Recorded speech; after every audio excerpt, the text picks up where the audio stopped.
Ang mabuting balita ng Panginoon ayon kay San Lucas.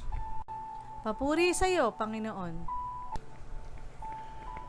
Taon-taon, tuwing pista ng Paskwa, ang mga magulang ni Jesus ay pumupunta sa Jerusalem.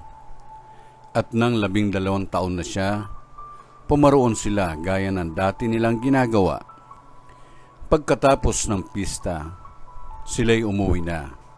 Nagpaiwan si Jesus sa Jerusalem, ngunit hindi ito napansin ng kanyang mga magulang.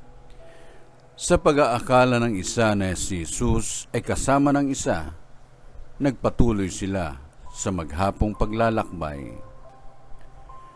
Nang malaman nilang hindi siya kasama, siya'y hinanap nila sa kanilang mga kamag-anak at kakilala. Hindi nila siya matagpuan, kaya't bumalik sila sa Jerusalem upang doon hanapin. At nang 3 araw, natagpuan nila si Jesus sa loob ng templo, nakaupong kasama ng mga guro. Nakikinig siya sa kanila at nagtatanong, at ang lahat ng nakarinig sa kanya ay namangha sa kanyang katalinuhan. Nagtaka rin ang kanyang mga magulang nang siya'y makita.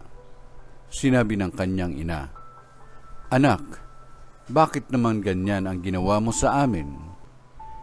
Balisang-balisa na kami ng iyong ama sa paghahanap sa iyo."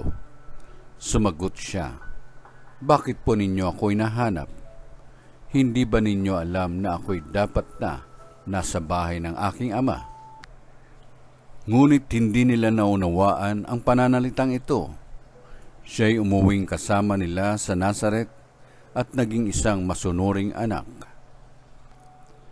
Ang lahat ng bagay na ito ay iningatan ng kanyang ina sa kanyang puso. Ang mabuting balita ng Panginoon.